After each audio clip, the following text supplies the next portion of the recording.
if those summer annoying bees, will get you, well, you better want them. Here's why. Let's talk more about that. Hey, what's up guys? Lalone Top 10s here with another awesome video just for you.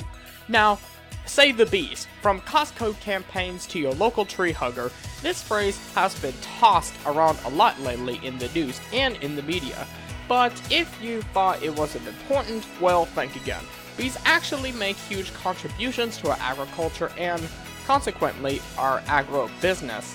With that in mind, here are 10 things that might not be able to survive a bee extinction. So please do remember that if you hate those bees, well, you're going to need it. So let's start this list off. Alright guys, we're going to start off with number 10 with the world food supply. It goes without saying that bees are an important part of pollination and agriculture, but most people don't know exactly how important they really are. Across the world today, there are 100 main varieties of crops that make up 90% of the human food supply. Think apples, bananas, avocados, and even corn. Well, bees are the primary agents of pollination for 70% of these crops. That means that about 63% of our food supply is directly dependent on bees.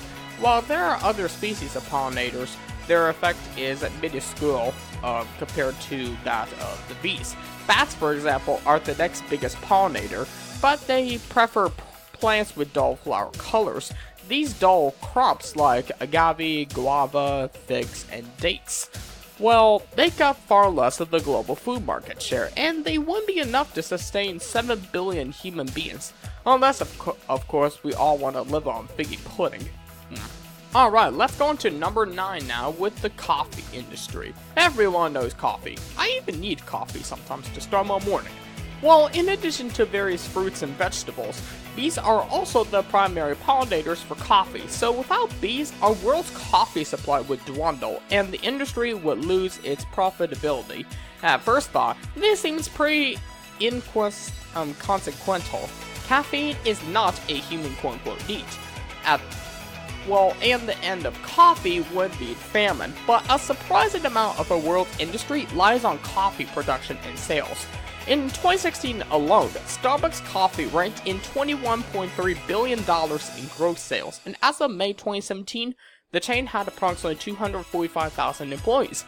Coffee is also a very valuable product in Latin America, specifically Guatemala, where a large portion of the population works in the coffee industry. Without bees, though, this multi-international coffee empire would collapse, leaving hundreds of thousands of people out of work across the world. So we're going to head on to number 8 now with the Halloween industry.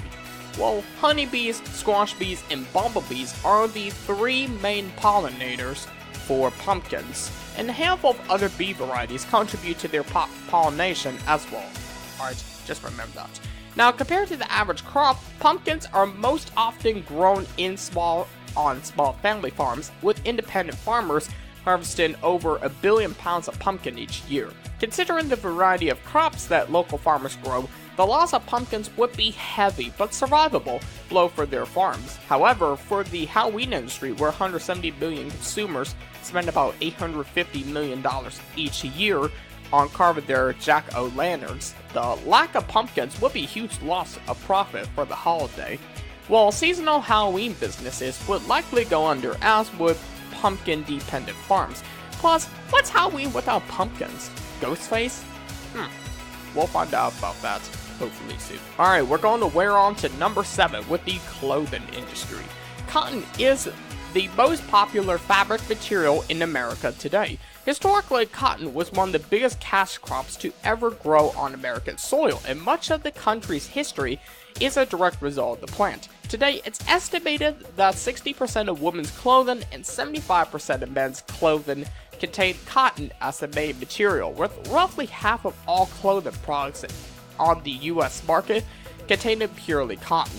As you, intelligent reader, might have guessed, bees are responsible for the vast majority of cotton pollination in the United States. So without bees, this $2 billion cash crop would fade out of existence, taken with it the comfort of jeans and a t-shirt, well, what I'm wearing right now. While this would be an inconvenience in the developed world, it would hit particularly hard in underdeveloped parts of the world where cotton fabric is a way to keep cool under the hot sun while keeping the skin protected. Alright, we're going to nut on over to number 6 with the nut industry. Honeybees are essential to the growing of many types of nuts, including but not limited to almonds and cashews. The world's largest almond company is responsible for 80% of the global market share, while it stresses the importance of using bees to pollinate their crops. In fact, this demand for bees is so high that the $3 billion almond industry owns over half of the United States' entire population of honeybees. Cashews are another noteworthy nut that takes advantage of bees. In Africa, cashews grown with honeybee pollination experience a 200% increase in yield compared to artificially pollinated nuts. Thanks to bees, family farms in these areas double their wages and earn extra income on the side by selling the bees' honey and wax.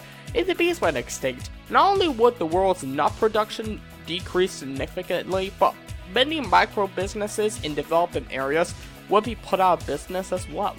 So we're going to fuel ourselves up to number 5 with the biofuel industry. The up-and-coming trend in the renewable energy sector is biofuel. These fuels function just very similar to gas, but instead of being taken from oil reservoirs, they're actually made of different plants processed into ethanol.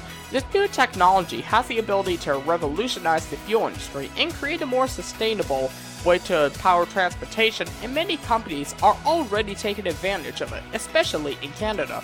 These biofuels commonly include ingredients pollinated by bees. One notable example is canola-based fuel. Its immunity to the cold, high oil content, and non-corrosive properties make it the ideal choice over the other options in development. But of course, canola oil cannot exist without the bees, which pollinate the original plant and keep the species alive. So if the bees die, so will be the biofuel industry. A lucrative field filled with not only jobs, but also renewable solutions to our biggest problems. Alright, we're going to drive ourselves to number 4 with the trucking industry.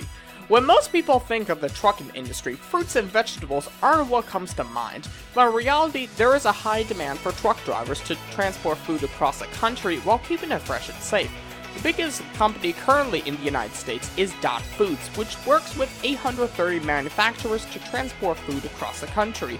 With 4,500 employees and $5.4 billion in annual revenue, this company and others like it have a lot to offer the country. Well, what does this have to do with bees? If the bees died out, it would eliminate 70% of our most common foods. We've already established how it would cause famine and other global issues, but it would also have consequences in all the industries associated with the food supply, trucking included.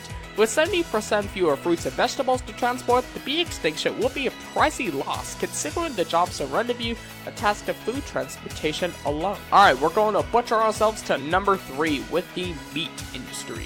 To successfully raise cattle for the slaughter, you need 4 things: rough edges, grains, oilseed, and byproducts. Rough edges and grains like grass, corn, and wheat self-pollinate through the wind, so they would still exist without pollinator friends. Byproducts can be made of anything nutritious. They just provide extra nutrients and calories to the cows. Oilseeds, on the other hand, come exclusively through bee-pollinated plants like canola and sunflowers. The big deal for the meat industry is that without these essential oilseeds, beef cattle can't grow to their full size and optimal health. Oil seeds are cows' main source of protein, which helps them grow big and provide a lot of meat for the consumer. Cows that lack oil seeds and the protein that they provide will suffer health problems, such as stunted growth, poor consumption rates, and cravings to eat soil. Without a strong bee population to pollinate these essential cattle nutrients, not only will our fruit and vegetables supple dwindle, but so will our supply of meat. Just want to let you know. Alright, we're going to go to number 2 now with the world economy. The United States economy, whether through Halloween, biofuels, or trucking, isn't the only economic system that would suffer from the bee extinction. Other parts of the world are equally and even more dependent on bees.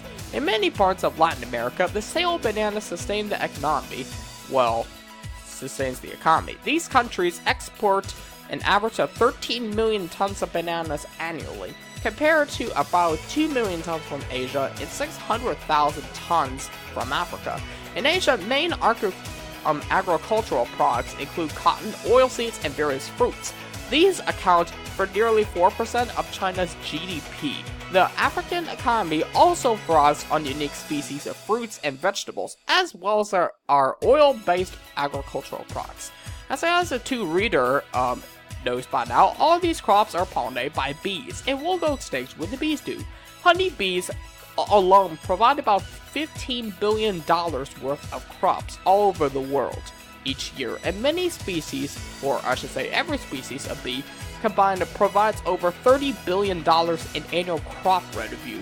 Eliminating these pollinators would have disastrous effects on the world economy and international trade, creating a series of diverse crises that would uniquely affect every part of the world. And the most surprising one on this list is number 1, with the human race. All of these large-scale negative consequences have led some scientists and engineers to believe that humans wouldn't survive the bee extinction for long.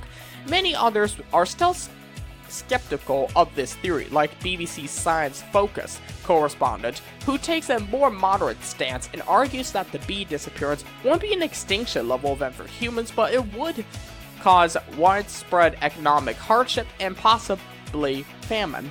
But a large group of other scientists argue that bee extinction and human extinction go hand in hand. This is an especially prominent opinion recently, as colony collapse disorder continues to multiply in beehives all around the world. In fact, scientists at the annual Earthwatch debut voted the bees are the most valuable species on the entire planet, beating fungi, plankton, bats, and even primates. One scientist at the conference by the name of Dr. George McCavan even admitted that a world without bees would be totally catastrophic. Well, time will only tell which side of the debut is right. Alright guys, well that is pretty much about it. If you have any suggestions I should probably do, like what another top 10 I should do, just let me know in the comments down below. Alright guys, well that is it. Hopefully you liked this video. Don't forget to subscribe to Lolo Top 10s for more videos Monday through Friday. Don't forget to like this video, and don't forget to support PC Gaming Dude on Twitter and Instagram. Well, I'm not sure why I said that in the first place, but make sure you support Lolo Top 10s, and make sure that you share this video as well. Thanks for watching, and see you guys next time.